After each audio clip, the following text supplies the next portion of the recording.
உலகெங்கும் வாழும் அன்பான தமிழ் உள்ளங்களுக்கு அநேக கோடி வணக்கங்கள்.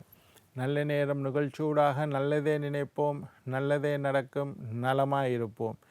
இன்றைய தினம் 24ஆம் திகதி 9ஆம் மாதம் 2025 புதவாசரம் என்று சொல்லக்கூடிய புதன்கிழமை. விசுவாவசு வருடம் புரட்டாதி மாதம் 8ஆம் நாள், திருதியை திதி, சித்திரை நட்சத்திரம், சித்த யோகம். இன்றைய தினம் ராகு காலம் 12 மணி முதல் 1:30 மணி வரை. இன்றைய தினம் யமகண்டம் 7:30 மணி முதல் 9 மணி வரை. இன்றைய தினம் நல்ல நேரம் 4:30 மணி முதல் 6 மணி வரை. இன்றைய தினம் குளிகன் நேரம் 10:30 மணி முதல் 12 மணி வரை. இன்றைய தினம் சூலம் வடக்கு, பரிகாரம் பால். இன்றைய தினம் பூரட்டாதி உத்திரட்டாதி நட்சத்திரக்காரர்களுக்கு சந்திராஷ்டம தினம். இன்று வளர்பிறை தினம். என்ன நேர்களே, வாருங்கள் இனி இன்றைய தினத்திற்குண்டான ராசி பலன்களை பார்க்கலாம்.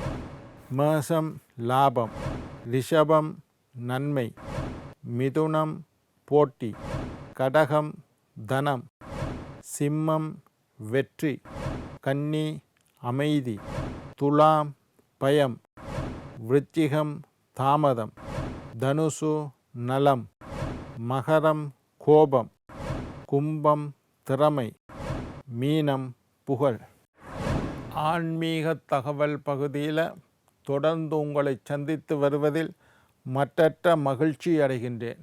ஒவ்வொரு நாளும் ஒவ்வொரு புதிய அற்புதமான ஆன்மீக தகவல்களை உங்களோட பகிர்ந்து கொண்டு இருக்கிறேன். அந்த வகையில் இன்றைய தினமும் சில நல்ல விஷயங்களை உங்களோட பகிர்ந்து கொள்ளலாம் என்று காத்திருக்கேன். எங்களுடைய நிகழ்ச்சிக்கு நீங்கள் தரக்கூடிய ஆதரவு என்னை மகிழ்ச்சி அடைய செய்கின்றது. நான் சொன்னதுக்குனங்க இன்றைய பேர் கடிதம் போட்டிருக்கீங்க.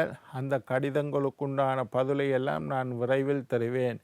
எங்களுடைய நிகழ்ச்சி சம்பந்தமாக ஏதாவது சந்தேகம் இருப்பின், உங்களுக்கு ஏதாவது கேள்விகள் இருப்பின், ஆன்மீகம் சம்பந்தமாக இருக்கலாம், ஜோதிடம் சம்பந்தமாக இருக்கலாம், வாஸ்து சம்பந்தமாக இருக்கலாம், என்ன விஷயமான ஆன்மீகம் தொடர்புடைய உங்களுடைய சந்தேகங்களை எனக்கு கடிதம் மூலம் எழுதி அனுப்பினால் நான் தொடர்ந்து வரக்கூடிய நிகழ்ச்சியில் உங்களுக்கு பதில் அளிக்கின்றேன். சக்தி டிவி நல்ல நேரம் நிகழ்ச்சி தயாரிப்பாளர் என்று கீழ்கண்ட முகவரிக்கு உங்களுடைய கடிதங்களை அனுப்பலாம். சரி, இன்றைக்கு என்னத்தை பற்றி பார்க்க போகிறோம்னா, நவராத்திரியை பற்றி பேசிக்கொண்டு இருக்கிறோம். 9 இரவுகள், நவராத்திரி, நவம் என்றால் 9 இரவுகளை பற்றி பேசிக்கொண்டு இருக்கிறோம். சக்தி வழிபாடு, சாக்தம் என்று தனியாக ஒரு பிள்ளையாரை கும்பிட்றாக்கள் கானாபத்தியம் என்று சொல்லுகிறோம். சிவனை கும்பிடுகின்றவர்கள் சைவம் என்று சொல்லுகிறோம். விஷ்ணுவை கும்பிடக்கூடியவர்கள் வைஷ்ணவர்கள் என்று சொல்கிறோம். இந்த மாதிரி அம்பாளை கும்பிடக்கூடிய மதம் சாக்த மதம். இந்த அம்பாளை கும்பிடக்கூடிய இந்த மதத்தில் இருக்கக்கூடிய முக்கியமான விரதத்தில் ஒன்று இந்த நவராத்திரி விரதம். ஆலயங்களில் சில ஆலயங்களில் 9 தினமும் சண்டி ஹோமம் செய்வார்கள். சில ஆலயங்களில் ஸ்ரீசக்கர பூஜைகள் செய்வார்கள். சாதாரண ஆலயங்களில் அம்பாளுக்கு விசேஷ அபிஷேக பூஜை வழிபாடுகள் நடைபெறும். அதாவது மகிஷாசுர மர்த்தனி என்று சொல்கிறது துர்க்கை. எல்லா ஆலயங்கள்லேயும் துர்க்கை அம்பாள் இருப்பாள்.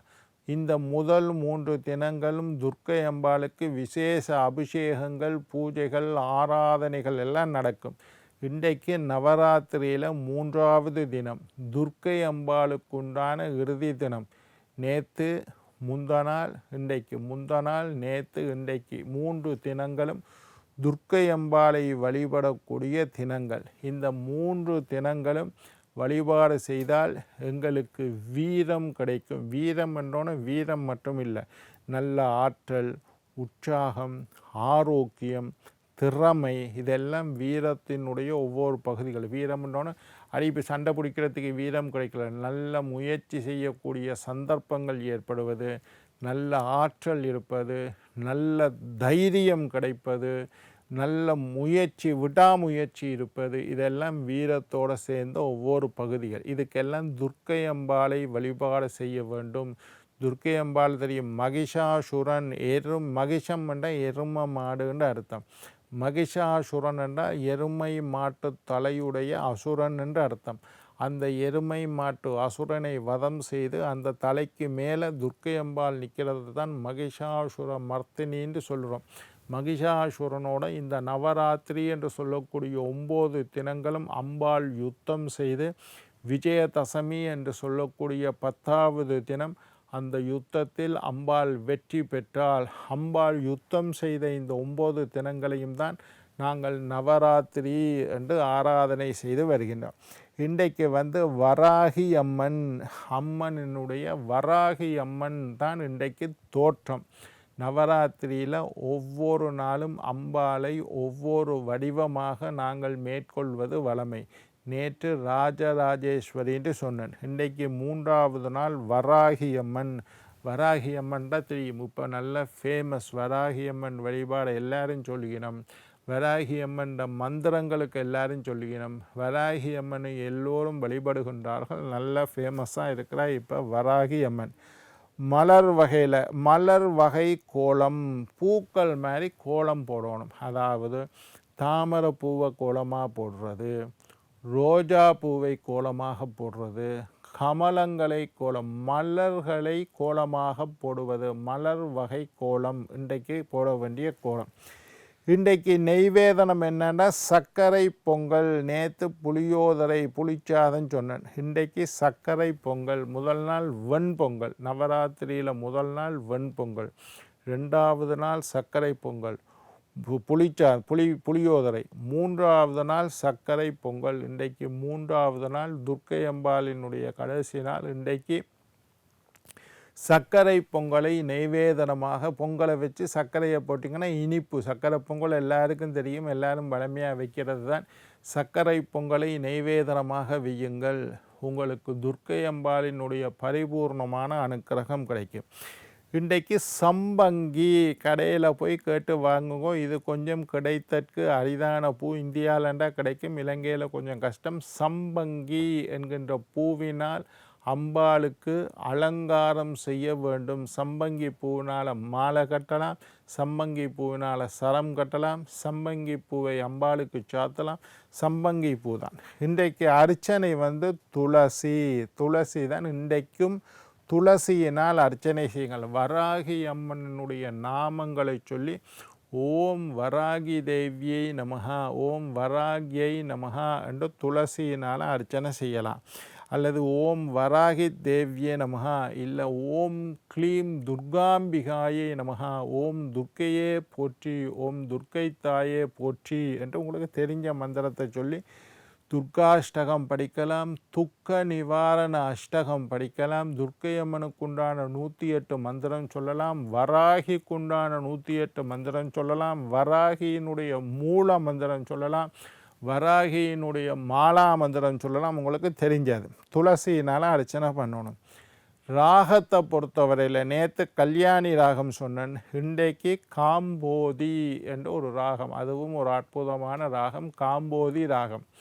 கல்யாணி ராகத்தில் பாட்டு எல்லாருக்கும் தெரிஞ்சிருக்கும். ஆனால் தோடியில் படி காம்போவில் ஒவ்வொரு புது புது ராகங்களை சொன்னால் அவைகளுக்கு சங்கீத ஞானம் உள்ளவர்கள், சங்கீதம் தெரிந்தவர்கள், சங்கீதம் கற்கக்கூடியவர்களை அழைத்து ஒவ்வொரு நாளும் ஒரு ஆளை வச்சுக்கொள்ளுங்க. வீட்டுக்கு கூப்பிட ஒரே ஆள் 9 நாளும் படிக்கலாம். கூப்பிட்டிங்கன்னா அவள் குறிப்பிட்ட நேரத்துக்கு அந்தந்த ராகத்தில் பாடல் படிச்சுட்டு போவா. இது பெரிய புண்ணியமாக போகும்.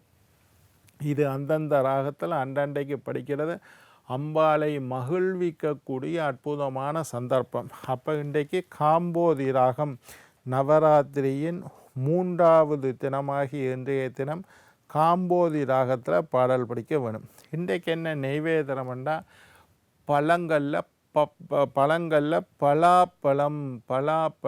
பலாப்பழம் தான் இன்றைக்கு நெய்வேதனமாக விற்க வேணும். ஒரு பெரிய பலாப்பழத்தை வாங்கி 2ஆக வெட்டி சுளைகளை எடுத்து நெய்வேதனமாக வையுங்கள். அப்படியே வைக்காதீங்க, வெட்டி அதுக்கு கைக்கெல்லாம் எண்ணெய் பூசி பலாப்பழ சுளைகளை எடுங்கள். பலா சுளைகளை நெய்வேதனமாக வைத்து வரக்கூடியவர்களுக்கு ஒவ்வொரு சுல பலாப்பழத்தை கொடுத்து அனுப்புங்க. தானம் செய்கிறது முக்கியம். நிவேதனம் செஞ்சு நாங்களே சாப்பிட்றது முக்கியம் அல்ல.